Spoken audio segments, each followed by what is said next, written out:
Hello everyone, welcome to the daily news analysis of Next IAS. This is Varun. Many congratulations to all those candidates who are selected into Civil Services Examination 2024. We are also in solidarity with those students who are not able to make this time in the list, but don't dishearten. You will definitely be in the next time. If you need any guidance, any support, you are always welcome to the Next IAS. Let us start for today's discussion. For the topics for today's prelim section that is explained is first topic is Pope Francis, then we will further discuss about rare earth elements, after that we will discuss about Raja Ravi Varma, further we will discuss about Asiatic Lions, and then we will discuss about bond markets. In our main section that is decoded, we will discuss about creative economy. So let us start the discussion. So let us start with our first article, which is regarding Pope Francis. So the backdrop of article is कि Pope Francis, a cheerful reformer, dies at age 88. So this is important for our GS2 paper, especially in the current affairs section, that is global events. Let us try to understand what the news is saying about this particular event. So first it is saying that he was the first Latin American who became Pope.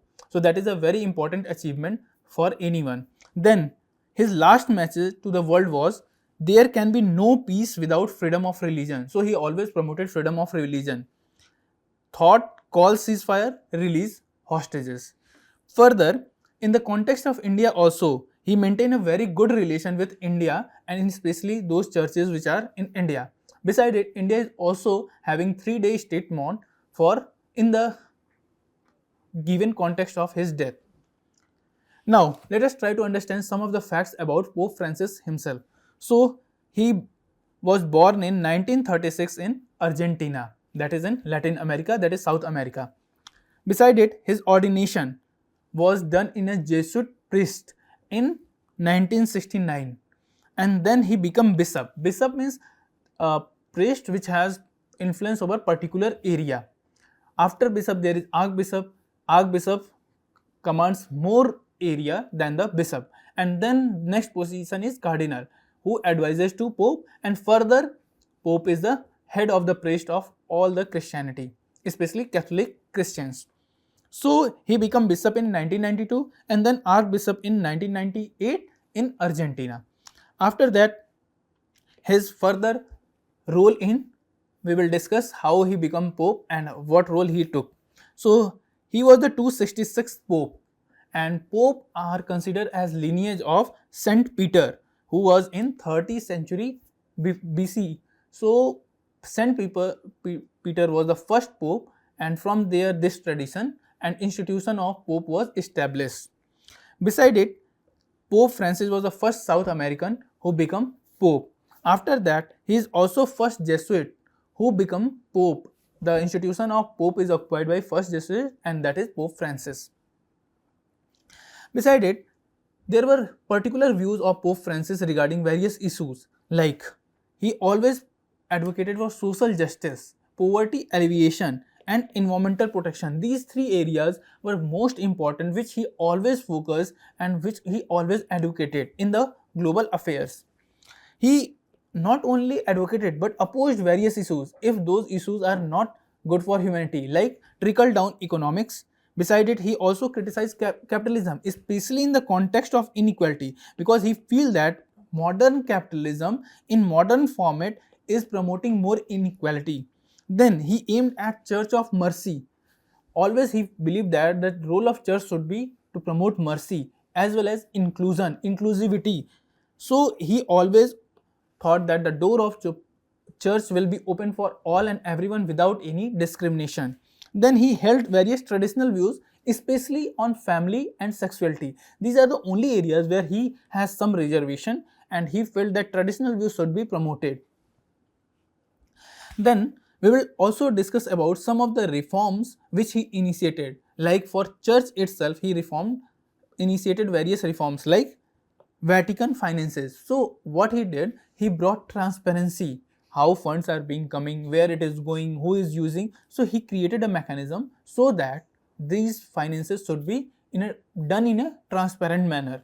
Then he also worked something on weeding out corruption. Corruption should not take place in such type of holy things. So he tried to weed out those things also.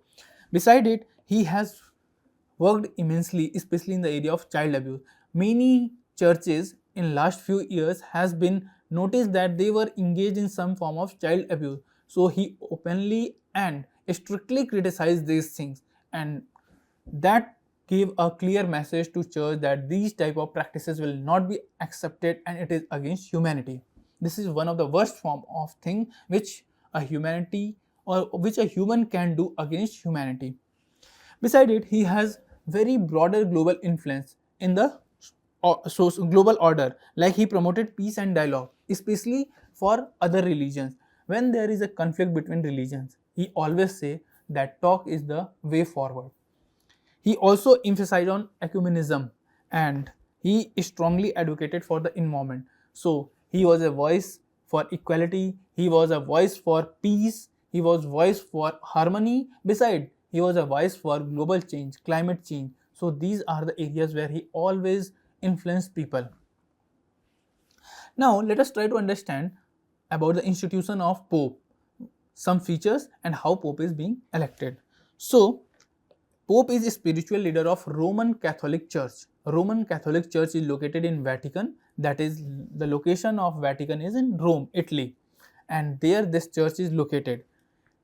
Pope is also head of Vatican City in the form of bishop. The bishop of Vatican or Rome is always Pope. Pope is considered as successor of Saint Peter. We already have discussed this, that current Pope was 266 in the line. Beside it, Pope always play a very important role in Catholicism and they are the guiding symbol, they are the guiding light for those who believe in this particular sect of the Christianity. Beside it, in matters of faith and morality, especially in Catholicism, Pope is the last voice. They are always infallible. Whatever they will say, that will be taken as a truth. The election of Pope is done by College of Cardinals. So College of Cardinals gather and they elect. In further slide, we will see about this. So these are 5-6 important steps which took place in the event of death of a Pope and for election of a new Pope. So first thing is seat vacant. Seat vacant means when the seat gets vacant. Period of vacancy begins and Carmlango. Carmlango is just the persons who are engaged or the officials who are engaged for the service of Pope. So they declare that the Pope is died and seat is vacant. Then second step happens, Pope always wear a ring and that is known as ring of fisherman, and this ring is first, it will be destroyed by the Carmlango to prevent misuse. Otherwise what will happen, some officials can take the opportunity and use it to claim that they are the real authority. Beside it, then will happen Novendiale. Novendiale means 9-day mourning happens, and after 9-day mourning, the body is buried at Basilica of Saint Mary Major, that is located in Rome itself. After that, there happens a conclave, and conclave is of College of Cardinals. We have already learned that College of Cardinals is the body which will elect a new Pope. So they are less than 80 years of age, that is the condition, and they convene within 15 to 20 days of the Sistine Chapel to elect the new Pope. Sistine Chapel is the place in the Vatican where they will gather. One very interesting thing happens. First thing is that the voting will be secret through the secret ballot. It will not be open. So if anyone wants to choose any particular person, there will be no one that knows that who is giving vote to whom, and the majority required is 2/3 majority. So there is a process that until and unless 2/3 majority is not achieved, after each round there will be burning of smoke, and if the smoke is black, it means it is the Pope is not elected. When the smoke is white, a new Pope is elected. So this is the process. There is two types of smoke, black and white. Finally, Habemus Papam happens, where new Pope is introduced from St. Peter's Basilica, that is located in Vatican. And then further what happens, Indian in Cardinal is also involved in this process. So how they are involved?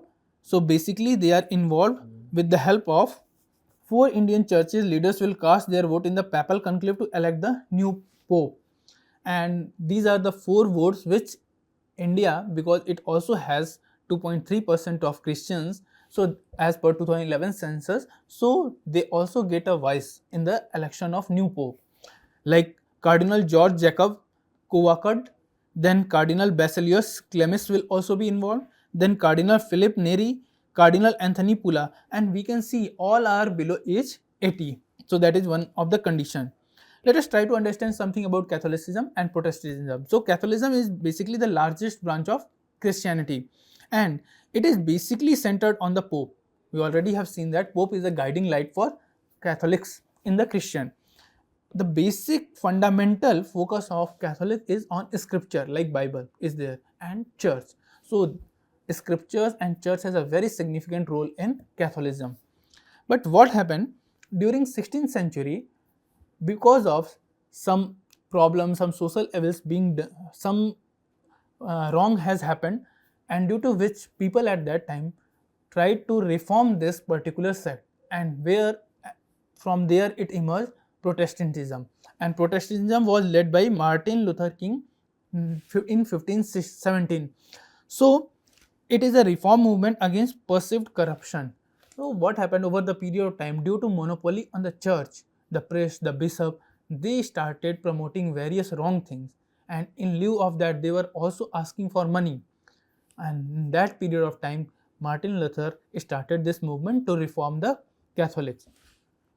It also included Protestantism is also being divided into many sects over the period of time, like Lutherans, Baptists, Methodists, and Anglicans. So these are some of the important sects which you should know, that can be asked that these sects belong to which particular community or which particular religion. So you should know. Then we will be able to differentiate between Protestantism and Catholicism in much better way through this table. So on parameters we have tried to make it easier, like authority.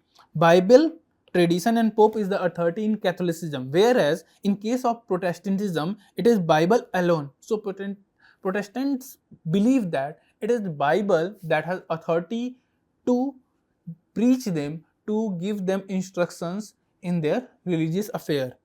Beside it, who is the head of church? In case of Catholics it is Pope, in case of Protestant there is no central authority. For salvation, Catholics believe that after death, faith, works and sacrament, all these things work, whereas Protestants believe it is only faith. Similarly, the sacrament element in Catholicism is 7, whereas in Protestant only 2, that is baptism and Eucharist. Further, about Eucharist, on the basis of Eucharist, it is transubstantiation, whereas in Protestantism it is symbolic or spiritual presence. So what is transubstantiation? Means there is a real presence of God, whereas Protestants believe it is only in a form of symbol. Then what is the role of Mary and saints? So in Catholics they treat them as venerated, ask for intercession, whereas in Protestantism they respect Saint Mary as well as various other saints, but they do not pray them. Similarly, what is the role of clergy? So in Catholics, priests, bishops, celibacy in Latin rite they involve, whereas in Protestantism these are ministers and pastors. They are not allowed to marry, whereas clergy in Catholicism they can marry. Further, about global reach. So between 1910 and 2010, Europe population went from 44% to 35%. This is as per Pew Research analysis. So the population decreased. Roman Catholic Church is largest Christian denomination with over 1.3 billion members worldwide. Primarily they are located in Latin America, Europe, Africa and Asia. So this is the screenshot which is taken from the Indian Express newspaper, and this shows that most Catholics today live in global south. Like in North America only 6.6%, whereas in South and Central America the number is 41.2%. That is a huge percentage.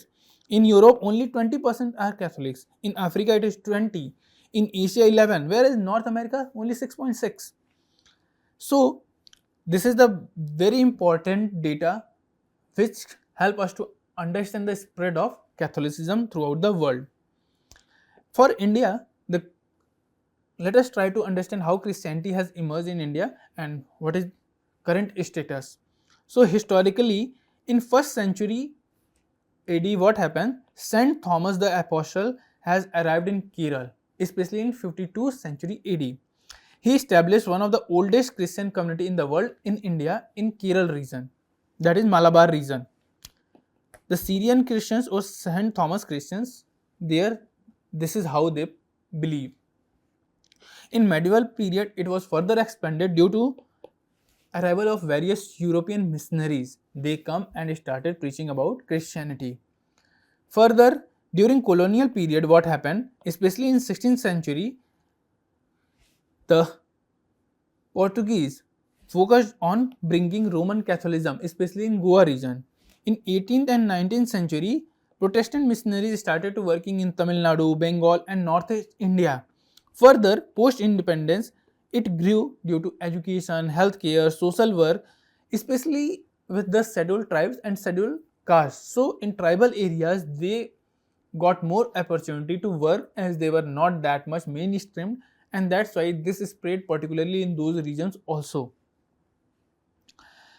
In current status of India is, as per national statistics, that is census 2011, around 2.3% population of India is Christian. They follow this religion, and it is around 22.78 crore, that is 27.8 million. The dominant denomination is Catholics and especially Latin, Syro-Malabar, Syro-Malankar. 15% is Protestants, 30% Orthodox also is there, whereas independent churches are 20% in India. So these are some of the basic facts. If sometimes this question can ask which is the most dominant denomination, so we can easily say they are Catholics and then Protestants are there. So through a practice question, let us try to understand which type of question can be asked. Already UPSC has asked this question in prelims examination, so that's why this topic is important. Consider the following statement. Saint Francis Xavier was one of the founding members of the Jesuit order. Saint Francis Xavier died in Goa and a church is dedicated to him there. The feast of Saint Francis Xavier is celebrated in Goa each year. Which of the statement given above are correct? So this is our humble request. Kindly mark this answer in our comment section. Your PS will review. One another article has come into the newspaper about monsoon forecast. This we have covered into one of our DNA episode in a very holistic manner on 17 Jan 2025. So please watch this episode and try to understand how IMD forecast monsoon in India. Now our next topic is about rare earth element. So let us try to understand about this topic, why this has come. So this has come especially due to the China recently imposed export controls on some rare earth element, and this has been come into the Hindu newspaper. This article is very important for prelims examination because rare earth element is a very hot topic and a new emerging area. It is also critical for India, so that's why it is a favorite topic for UPSC to be asked in prelims examination itself as well as in mains examination. In mains examination, it is particularly important in GS1 paper, that is distribution of key natural resources across the world, as well as in science and tech section in GS3 it can also come. So let us try to understand what the news says. So China has curbed target for dysprosium, gadolinium, lutetium, samarium, scandium, terbium and yttrium. 7 of the 17 elements classified as rare earth element. So China has recently come up with an order which shows that they are curbing export of these particular 7 items which are part of 17 rare earth element.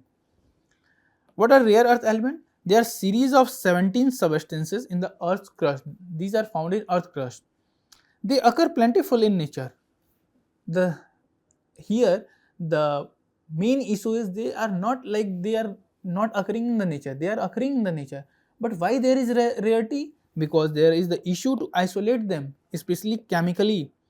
So they are occurring in earth crust, but to isolate them, that is a real challenge, and make them usable in industrial application.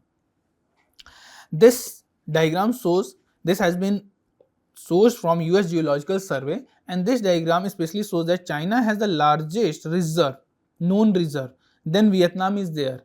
Further, and Vietnam we can see that almost half. Further, Brazil also have, then Russia and India is on 5th position. These are the reserves. Similarly, we can see that United States has 7th number, but United States has significantly less amount. That's why they are always worried, and China is trying to influence the trade war which is going between India, US and China. In that context, China is trying to control these things also. There is monopoly of China, especially in the production. China is largest producer and followed by US. We can see that largest reserves 37% is by China, then Vietnam 18%, Brazil 18%, and further Russia 10%. So these are the players. These players almost have more than 75%. Further, this is very important application, because many times what happen, UPSC will create a table, ask in match of the following type of question, particular element and its application. So like dysprosium, it is being important in hard disk, car motors. Gadolinium is there, it is used in nuclear reactors and medical equipment. Similarly, lutetium is there, which is important for PET scanners and petroleum refineries. And then there is samarium, and it is important in lasers, neutron capture, control rods of nuclear reactors. So nuclear is important for gadolinium is there, and samarium. So in this manner, you should try to revise it multiple times, and you will be able to understand where it can be used, and if such type of question is going to come into the examination, you will be able to mark the correct answer. Then scandium, it is important and it is used in fighter aircraft. Terbium, lighting for personal electronics, that is emerging area. Then yttrium is there, it is very important. Yttrium is used in many areas like cancer treatment, superconductors, coating for engines and industrial gas turbine especially. Then jewelry, energy efficient light bulbs. There is lanthanum, and it is important for hydrogen storage. India is very proactively promoting their national hydrogen mission, and that's why this lanthanum is important for India also. Battery electrodes, especially for energy storage. Then camera lenses, refractive telescope. So till now we can see all these are very important for those items, electronic items, some critical areas like space sector, nuclear sector, medical sector. So that's why these elements are too much in demand right now. Then cerium is there, which is chemical oxidizing agent used as polishing powder, fluid catalytic cracking. Further, neodymium is there. So neodymium is important for laser, colors in glass and ceramics, and further ceramic capacitor. So all these help to promote, especially in electrical engineering. Then praseodymium is there, and it is important for laser again, carbon arc lighting, colorant in glasses and enamels. So this is especially important for industrial sector. In industrial manufacturing, latest technologies are dependent on these things. Then promethium is there, again nuclear batteries, luminous paint, these are important. Europium is there, it is important from the perspective it has a role in red and blue phosphorus. Further, lasers and mercury vapor lamp. So laser is getting a lot of use of this particular rare earth element. Then there is holmium, it is again useful for lasers, optical spectrometers. Then erbium is there, infrared laser, vanadium, steel, fiber optic. All the laser can be used in space technology, always remember. So that's why again it is important. There is thulium, it is important in portable X-ray machines and lasers. So these are some of the basic application of rare earth elements. One should try to keep these in mind. Now let us discuss about what is the role of rare earth elements and what is the status it is finding in context of India. So some of the deposits are there, like India has about 6% of total deposit, whereas we have already seen that some of the countries have 18%. Then it is around 13 million tons of rare earth elements which is found in India, and most of them are found in monazite sand, especially in coastal areas of Andhra Pradesh, Odisha, Kerala, Tamil Nadu, Maharashtra, Gujarat. So you should remember that coastal areas have monazite sand. This itself can be asked as a prelims question. In inland areas, mostly it is found in Jharkhand, West Bengal, Tamil Nadu. Beside it, India has mostly light rare earth element. It does not have heavy, and heavy rare earth are not available in extractable quantity. So it is not easily extractable. So that's why India is depending upon import, especially like countries from China. Extraction in context of India, it is done by India Rare Earth Limited through mining and processing, and it also produces some rare earth compounds. Beside it, India's import is being done in a limited quantity, As per Ministry of Mines, there is data that 2270 tons of rare earth elements were imported in 2023 to 24. So that is the data. So if this comes in UPSC, a statement comes that India is importing 1 million ton or 10 million ton of rare earth element, that will be wrong. So that's why this is important. Some challenges are there regarding mining and various other things. Let us try to understand. So first challenge is dispersed element. So what is issue with India, that the rare earth elements are basically dispersed throughout the region. It is not available at a particular monazite sands are there. So monazite sands are not located at a particular place where it can be easily mined and ore can be used. So that's one challenge. Beside it, extraction difficulty is there, especially the process, the technology which is required for extraction is also not that much good, or not the state of art technology is available. It also lack facilities, especially regarding industrial facilities for alloy and magnet production, which are being used in these processes. Then further, government has taken some steps and initiative for rare earth element, like there is National Critical Mineral Mission, and this mission provide an aim to make India self-sufficient in this particular domain also. Beside it, there is establishment of rare earth theme park, where subsidies will be provided also, where R&D will be facilitated, so that the extraction, the refining, mining, everything will be done with the help of state of art technology. Beside it, IREL is also establishing various processing plants. Let us try to understand which type of question can be asked on this topic through some PYQs. So recently there has been concern over the short supply of a group of elements called rare earth metals. Why? China, which is the largest producer of these elements, has imposed some restrictions on their export. Other than China, Australia, Canada and Chile, these elements are not found in any country. Rare earth metals are essential for the manufacture of various kinds of electronic items, and there is growing demand for these elements. Which of the following statements above is or are correct? So this is our humble request. Kindly mark your answer. Your peers will review. There is another practice question regarding this topic. With reference to India, consider the following statement. This question has come into 2022 prelims paper. Monazite is a source of rare earth. Monazite contains thorium. Monazite occurs naturally in the entire Indian coastal sands in India. In India, government bodies only can process or export monazite. Which of the following statements given above are correct? So this is our humble request. Again, please mark your answer and your peer will review. So next topic is Raja Ravi Varma. So this topic has come into the backdrop that celebration of 177th birth anniversary of Raja Ravi Varma has been happened, and this is important for our art and culture section in GS mains examination as well as prelims examination. This can itself be asked as a factual question. The headline of the newspaper is Finding the Rhythm of Painter's Incredible Life, an album sheds light on Ravi Varma or. So this is covered into the Hindu newspaper. Now let us try to understand something about Raja Ravi Varma, some factual information which can be asked in the examination. So he was born into an aristocratic family in Kilmanur, which is located into Travancore state. Travancore state earlier was a princely state, which is now present day known as Kerala. So he was born there. He studied oil painting. So his first specialization was oil painting, and he studied it from Theodore Jensen. And Theodore Jensen was a British painter. So these are the factual information which you should know about Raja Ravi Varma. He was a very great personality, especially in the art and culture in the modern India. Then he was considered as the first Indian who has painted using oil paints. So this is a very important thing. He was patronized at the age of 14 by Ailam Thirunal, the then ruler of Travancore. So what happened? Then ruler of Travancore has patronized him that he should continue his painting, that is through oil paintings. Then he worked on both portrait and landscape painting. This again can be twisted by UPSC and can be asked.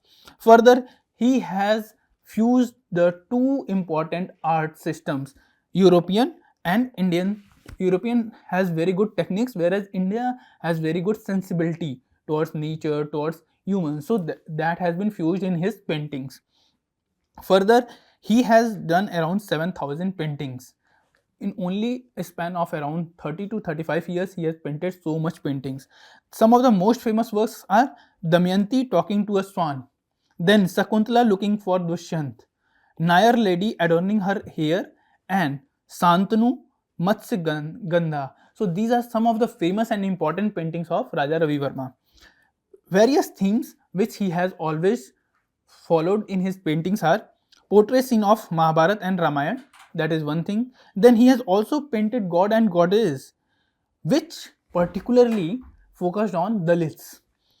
Because what happened at that particular period of time, due to the caste system and caste rigidities, Dalits were not allowed to enter into the temples.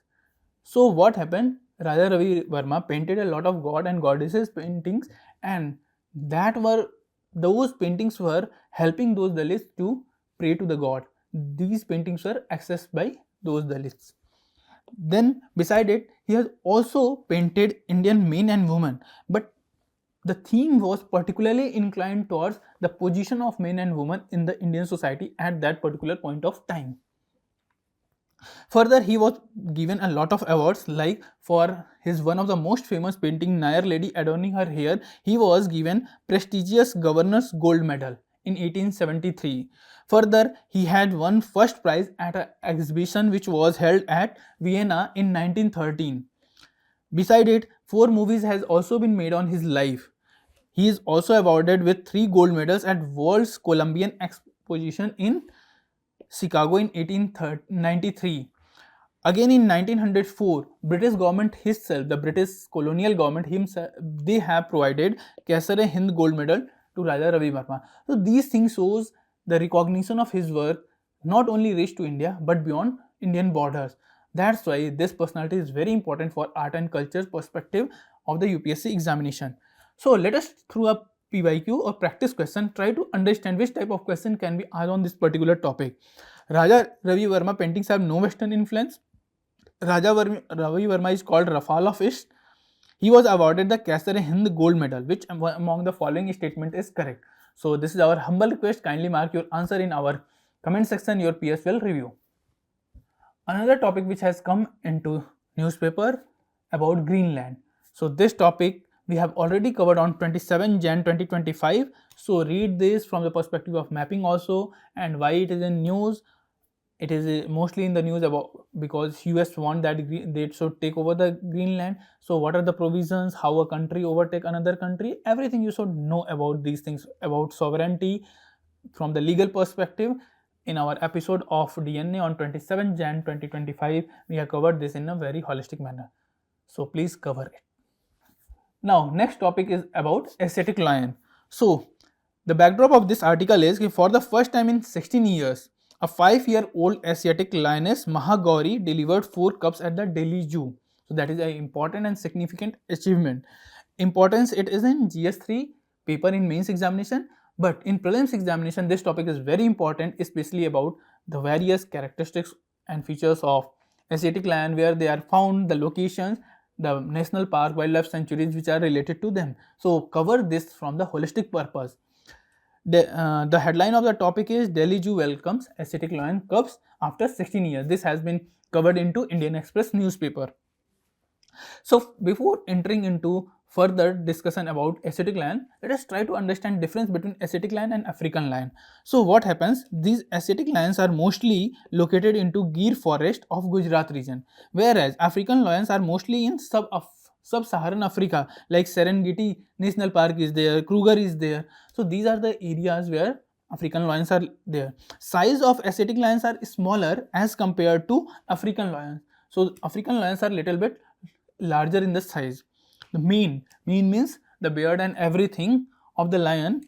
Males have a shorter, thinner mane, ears often visible. In case of Asiatic lion, they have shorter mane, whereas African lions have fuller, bussier manes covering ears. So due to that beard and everything, their ear also covered. The body features are prominently longitudinal skin folds along belly. So along belly you will find a longitudinal skin fold going in case of Asiatic lion, and there is no such belly fold in case of African lion. Color mostly tawny color, lighter tawny color in case of Asiatic lion, whereas it varies in case of African lion from light buff to silver grey to yellowish red. Okay, so there is a variation in African lion's case. Social structure Asiatic lion prefer smaller prides, 2 to 5, whereas African lion prefer larger prides like 10 to 15, 15 to 20, 15 to 30, maximum is around 30. Then how they adapt to climate? So mostly dry deciduous forest. Gir forests are mostly dry deciduous forest where these lions, Asiatic lions, are found. Whereas in case of African lions, they adapt to savanna, grassland, open woodland. All these areas they are being found out throughout the African area. Beside it, IUCN has provided some conservation status to both these types. In case of Asiatic lion, they are vulnerable as per IUCN, whereas African lion are also declared as vulnerable, and that's why they need special protection. Human interaction. So in case of Asiatic lion, humans live in various wildlife sanctuaries and national park in which these Asiatic lion, especially in Gir, they live. In African case, some places there is presence of human, in some places there is no presence of human, so that varies. So let us try to understand some fact about Asiatic lion habitat. Mostly they roam earlier from Middle East to India. Earlier their presence was not only to India but from Middle East. Now only they are found in the Gir region of Gujarat, especially Gir National Park and Wildlife Sanctuary. Areas like Girnar, Mityala, coastal belt of Gujarat. You should remember these terms. Girnar, the location of these areas. UPSC can twist any time and they can manipulate these places. They are mostly active in nocturnal, that is night time, because in daytime the temperature goes very high. So to avoid heat, they are active in night time, and also various animals on which these lions depend, they also come out during night times when the temperature decreases and environment cool down. So that's why it is better to hunt into that particular time. Beside it, the scientific name is Panthera leoparcia. Their weight is around 150 to 250 kg for male, and for female 120 to 180 kg. Length of head and body, it varies. For male 1.7 to 2.5 meter, and for female 1.4 to 1.75 meter. Birth interval is around 18 to 26 months, during which lioness give birth to babies.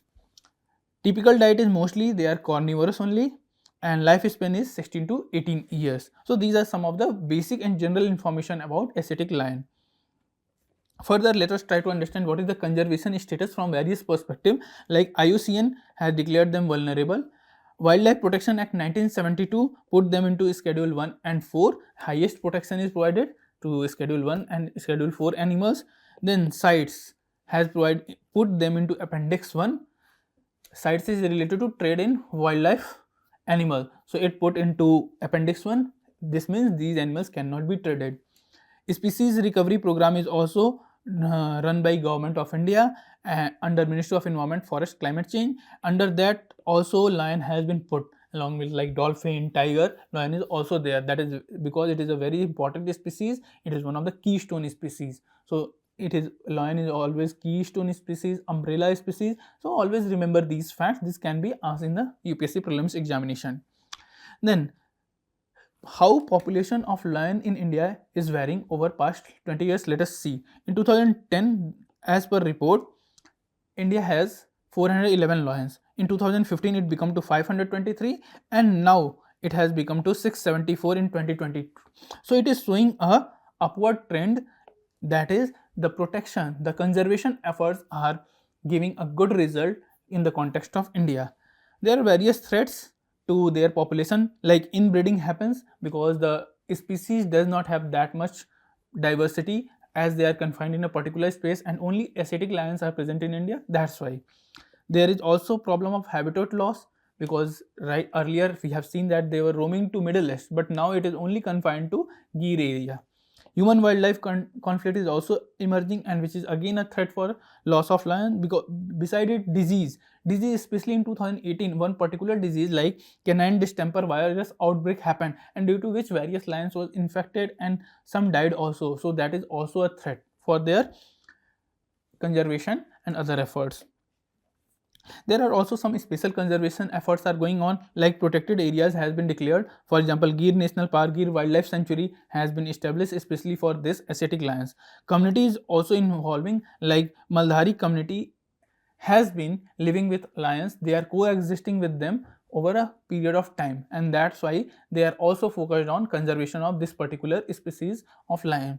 Besides it, Project Lion, it was launched in 2020, and the focus of this Project Lion was to increase the number of lions present in India. Beside it, let us try to have some information about Gir National Park also and Gir Wildlife Sanctuary. So it is located in Gujarat, especially in Junagadh district, Gir Somnath and Amreli district. So it has spread into 3 to 4 districts. That fact you should also remember. Once UPSC has asked about one wildlife sanctuary, whether it is spread in over 3 or 4 district or not. So this is how they can play sometime also. The terrain is mostly dry deciduous forest, scuba lands, grassland, rocky hills. Some of the rocky hills are also there. Major rivers are Hiran, Satrunje and Singgoda river. So these are important rivers which are flowing to Gir National Park and Gir Wildlife Sanctuary. The habitat of only natural habitat of Asiatic lions. Asiatic lions are only found in this particular area. Besides it, other mammals like leopards are there, hyenas are there, nilgai, sambar, chinkara, on which like nilgai, sambar, chinkara, the lion depend for their food. Besides it, some birds like peafowl, serpent eagle are also present. Reptiles like crocodile, cobra, monitor lizard are present in the region of Gir Wildlife Sanctuary and Gir National Park. Now let us through a practice question which already have been asked by the UPSC. Try to understand which type of question can be asked on this particular topic. So consider the following statement: lions do not have a particular breeding season. Unlike most other big cats, cheetahs do not roar. Unlike male lions, male leopard do not proclaim their territory by scent marking. Which of the statement given above are correct? So here you can see that various species of cat have been compared: cheetah, leopard, lion. So whenever such type of things are in news, always try to cover it from a multidimensional perspective, which itself can be asked in the prelims examination. So this is our humble request. Kindly mark your answer in our comment section. Your PS will review. Now our next topic is about bond market. So the relevance of this topic is particularly in GS3 economy, and it can also be asked in prelims examination in economy section. The backdrop of this article is the United States President Donald Trump has led to the Trump turmoil in the bond market. The highlight of the article, the Trump turmoil in bond market, this has come into the Hindu newspaper. So let us try to understand what the newspaper tells about the background of the news. So what has happened? Donald Trump has given a statement that the US Fed, that is the central bank of US, its president is not properly working or not properly listening to Donald Trump, and that's why there is a problem and he may fire him. So that was the news in the background of which these things are happening, and this has led to the deepening of interference of US president into the working of US Fed Reserve. So US Fed has some particular mandate to under which they have to function, but US president is trying to influence it through it because recently he has unveiled a lot of tariff policies, and these things are creating uncertainty, and in that context he wants that central bank, that is US Fed, should act in particular manner.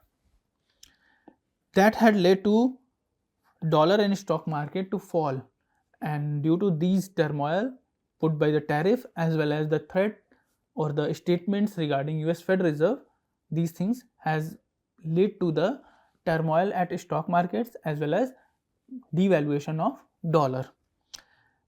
Significantly, there has happened one more thing. When the dollar was falling, rise in bond yields happened because global investors reduce their holdings of American assets due to fear about inflation. So what will happen? As the tariffs will go up, so when tariffs will go up, the imports will be costlier for the American people, and that will create inflation, and due to inflation, the investors, the foreign investors who have put money, their value will erode, and that's why they have started liquidating those bonds, and this led to rise in bond yields. Now let us try to understand more about this topic. First, try to understand about what is bond. So bond is a financial instrument which promises a fixed amount. So there is two things, equity and bond. Okay, equity is there and bond is there. In equity, you will not get anything fixed amount. It will vary. There will be more return also, less return also, no return also. But in bond, you will always get a fixed amount, that is, which is called face value. And that amount you will get after a particular period of time, like for example 1 year bond, 5 year bond, 6 month bond, 7 year bond, whatever the time period for which the bond is issued, after that you will get a particular fixed amount. There are other equity instruments which have unlimited gain or loss and has no fixed time period. So that's the basic difference between equity and bond. Bonds are safer than equity stock. Why? Because equity, you don't know how much you can gain unlimited profit also, but you can also lose everything. Whereas in bond, after a particular period of time, you will definitely get something. Now there are some terms associated with bonds like face value. So what is face value? Nominal or par value, which is the amount the issuer promises to pay the bond holder upon maturity. So when maturity happens, the amount of money which issuer pays, that is known as face value. It is the fixed amount printed on the bond, and this amount is printed on the bond itself. For example, 10,000 rupees bond. So 10,000 will be printed and you will get the 10,000 rupees amount when the bond matures after 1 year, 2 year, 5 year, when whatever the time for which the bond is issued. And it represents the principal amount repaid at the end of bond's life. Beside it, the price at which bonds are bought and sold in the market is less than the face value. So always remember, face value is greater than the price at which bond is issued, that is issue price, that is known as issue price. So issue price is always less than your face value. Face value you will get after when the bond matures, whereas issue price at which you are going to purchase the bond at the particular period of time. Then what is yield? So yield, return to a bondholder from holding the bond to maturity, that is at the end. So what is issue and face value? So face value at which it has been, you will get after the completion of bond, and issue price is right now. So the difference between face value and issue price is your yield. You will get the yield. It is another term for profit, you can say. For example, there is a bond which has face value of rupees 100, that is you will get rupees 100 after it is, and it is bought at price of rupees 90, that is issue price is 90. So the yield will be 11.11%, that is 10 rupees. The benefit you are getting, 10 upon 90 into 100 will be 11.11%. This is how yield is being calculated. Now let us try to understand what the article says, that the inflation will impact on this bond yield. How? Major threat to bondholders is always inflation. If inflation is perceived to increase in future, for example, right now the condition is due to tariff, what will happen? The inflation will increase. So what will happen? Then central bank will raise the interest rate to combat inflation. The mandate of central banks is to combat inflation. Like for example, RBI is there. Its mandate is to look into CPI and keep it into the bandwidth of 4 plus minus 2%, and mostly around 4%. Similarly, other central banks like in US, it is US Fed Reserve. So its mandate also is to keep the interest rate, to keep the inflation low, and for that, when inflation will start rising, the central bank will start increasing the interest rate so that there will be less amount of money supply in the market. When interest rate is increased, money supply will reduce, because as interest rate is high, so investor will not take loans from the bank itself, and that's why money supply will reduce. And when money supply will reduce in the market, what will happen? There will be less money chasing more good. So that's why it will help to cool down the inflation within few months or whatever the time it is going to take. The risk-free interest rate announced by the central bank act as a standard for all other interest rates. And not only, for example, repo rate is there. The repo rate, or in Indian economic context, this acts as also benchmark for other interest rates, like various banks, various other lenders depend upon that particular rate. And that's why it is again an indicator, and it will influence the complete economy. Yields on long-term bonds, which are determined by risk-free interest rate plus a certain premium desired by investor to park in the money bond for so long, this will also be impacted, and that's why it is important to focus on this arena. If investors over the period of time perceive inaction to be high in the future, so then they will know a central bank dedicated to combat inflation will raise rates further, and that will create again problem. If they are feeling that the uncertainty is that despite central bank has, for example, raised some amount of interest and still inflation is not under control, what will happen? Central bank will again raise. So this will create an uncertainty in the minds of investor, and that's why investor will start taking out the money, and the money they will put that money in something else, and this will lead to rise in bond yield as less amount of investors are interested to purchase the bond. This will also create ripple effect and ensure all interest rates will rise. Not only bond prices but other interest rate will also rise. There will also be impact of currency value on bond yields. How? For example, in short run, impact of tariff will create inflationary pressure on US economy, and that will create rise of interest rate by central bank. Further, what will happen? Investors will start selling the bonds in open market, and that will lead to fall in bond price and rise in yield. Always remember, when there is more amount of money in the market, everyone has money in their hands. Okay, for example, there is 100 rupees and it increased to 200 rupees, and this is the bond. So when there is 200 rupees more money, many will come to purchase this, and when many will come to purchase it, they will increase the price. Issue price will increase of this bond. For example, earlier it was 90, now it has reached to 95, and face value is 100. So the yield will reduce. Reverse will happen. For example, earlier 200 rupees were in the economy, now it is reduced to 100 because of the increase in interest rate. People will park the money with banks. Now what will happen? Only 100 rupees there. Demand of bonds has reduced. So now the price of issue is again, for example, 90 and face value is 100. So again the yield has increased. This is how yield and bond prices are related to each other. Rising yield indicate the pessimistic outlook, especially for global investors, and they seek higher returns and to offset the inflationary impact. Now what will happen? Wealth holders, they are not directly shifting money from US bond to other assets, but are moving away from holding US assets altogether. So they are taking out their money completely from US economy. That's the problem which will emerge in this scenario.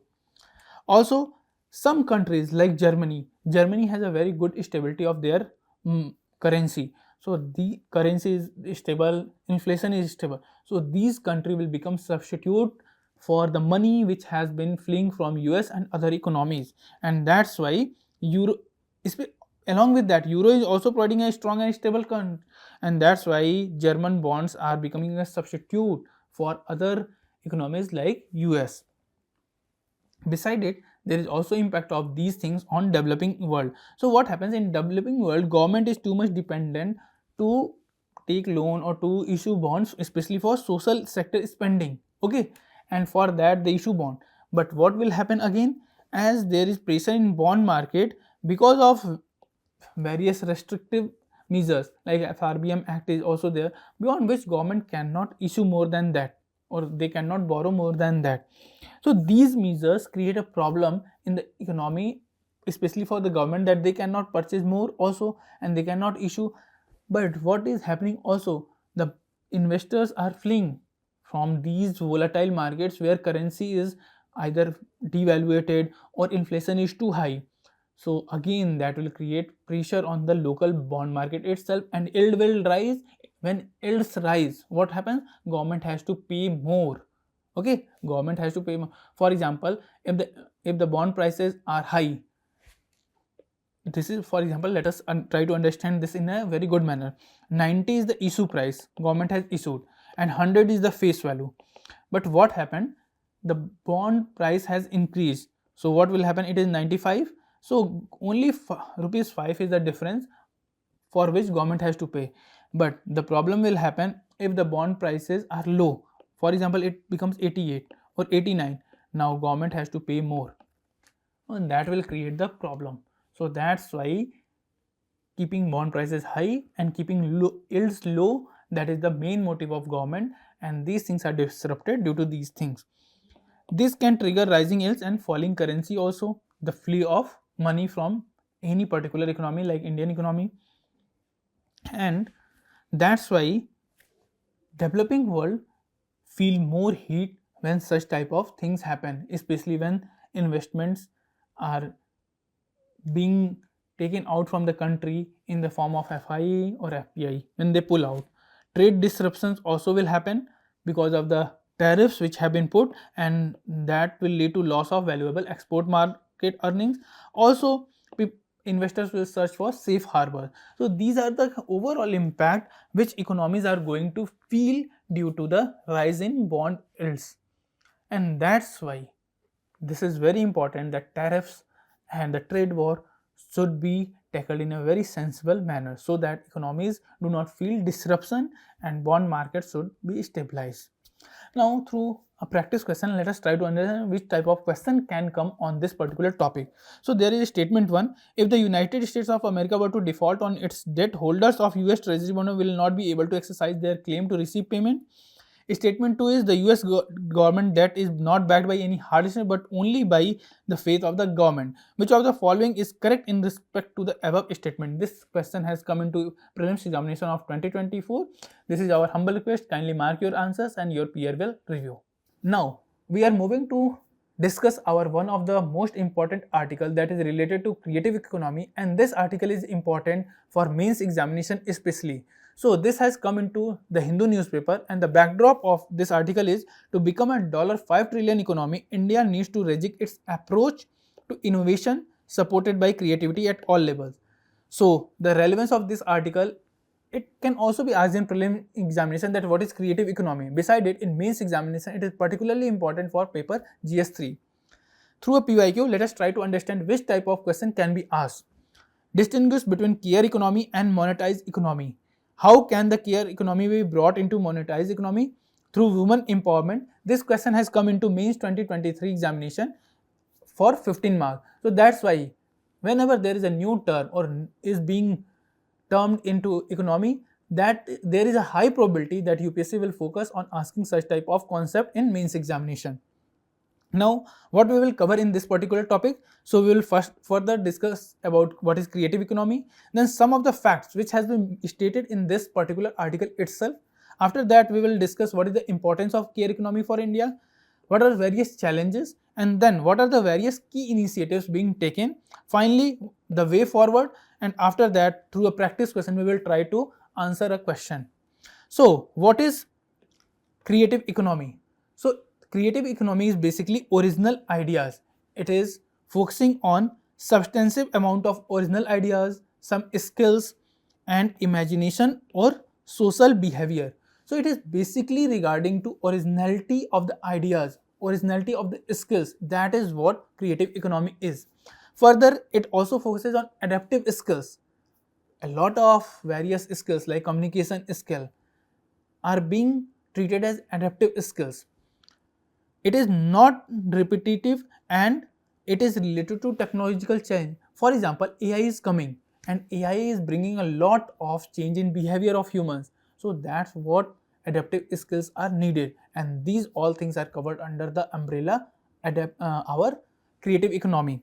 Then there are issues regarding cultural values also. So culture always contributes in the form of creative economy. For example, from time to time government provides GI tag, and these GI tags are basically recognition of cultural values, cultural products which has been emerged over the period of time in a particular community. They have honed that skill, they are able to produce a particular product in a particular manner which can be environment friendly, which can be unique in its style. So all these things are coming under creative economy. Then it also focuses on knowledge in the form of formally or informally acquired knowledge. It does not say that you need a school, college certificate only for creative economy. For example, right now social media is emerging as a hub for creative economy. A lot of people are acting as social media video creators, and those influencers are not having any particular formal education or formal skilling. They are, through the period of time, they have learned this skill and become the part of creative economy. Similarly, it is based on knowledge based activities, like it is focusing on, like some are teaching something, some are teaching music lessons, some are teaching painting lessons. All these are coming under creative economy. Further, it is also promoting economic growth, like we already have discussed about social media use. So social media influencers are using this for marketing purpose to train some people. So it is also having global reach, and that's why economy is also benefiting from this particular sector.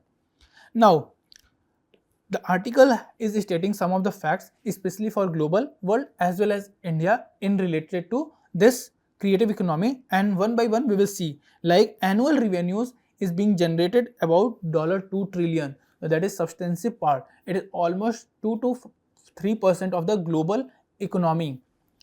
It is also creating some jobs like 15 million, that is about 5 crore jobs each year are being created into this particular creative economy. Further, in 2022, there is a new report that it exported, that various countries are able to export through creative economy about $1.4 trillion. So it is again becoming a hub for employment as well as earning revenue through exports. What are the major sectors which are being focused in this particular creative economy? So as per UNCTAD released a report, that is Creative Economy Outlook in 2024. You should remember the name of this report also, because we don't know, UPSC sometime asks in prelims examination such type of report and which organization has released. So Creative Economy Outlook 2024 has been released by UNCTAD, which is a body of UN.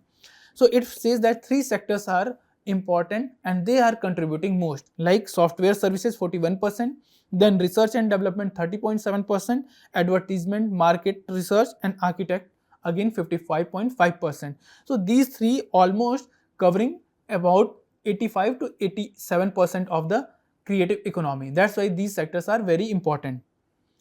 For India, the article says that as of 2024, the valuation of creative industry is around $30 billion. That is still important because it is still emerging and a lot of people are coming up with various ideas.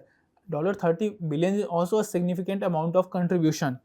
It employs about 8% of the country's working people, like journalists are there, they are also part of creative economy, painters are there, various GI tags are being given. So all these ecosystem are becoming part of creative economy. Even in tourism sector, it is also becoming. So in 2019, what happened? Creative goods services export total about $121 billion in India, and out of that, creative services alone. So service is important in this context. More than goods, creative services are much more exported in the context of India, and it was about $100 billion. Now, what is the importance of this creative economy? So it focuses on sustainable development. How? It provides, as it is based on knowledge, so it always focus on balancing today's need and future need. Then it helps into GDP contribution and employment generation. We already have seen various data is there which substantiate this claim. It is also important for soft power diplomacy. For example, medical tourism is there. So through medical tourism or through spiritual tourism, GI tags are there. It is also helping, like yoga is there. It is also part of creative economy. So all these things promote soft diplomacy. Beside it, it has export potential. Like in case of India, we can see that about $100 billion of creative services are being exported each year. That is huge source of revenue, especially in dollar terms. Then it is promoting tourism. Various places are marked on the map of India, globe, so that people go there, experience there, and the government is trying to make those experiences in much better way. Then there is also focus on cultural preservation and promotion, because creative economy is part of tourism. So many a time it led to rejuvenation of various sites which were neglected over the period of time. Now let us try to understand there are some challenges also in this domain. That's why the author is saying that this needs to focus also, like there is a digital divide, especially in the context of India. We all know that there is digital divide in context of gender as well as rural urban. So this digital divide is also creating a problem. Like in urban areas, there is ease access of internet, there is ease access of mobile phones, camera, which help people to be part of this creative digital economy. Whereas in rural areas, many artisans are there, but they are not able to market themselves. Similarly, there is gap between creativity and innovation also. So people have creativity, but they are not able to convert them into innovation because of the main issue is funding is not being provided, and that's why the R&D of creativity has limitation and they are not being able to convert into further innovation or innovative methods. Then there is also issue of, in particular, the artisan community is aging, and due to coming of industrial machines they are also losing their skills, so that need also to be focused. Further, self-organization and unorganized space. So India is basically an informal market, we all know, and that's why there is issue of skilling, there is issue of unorganized sector.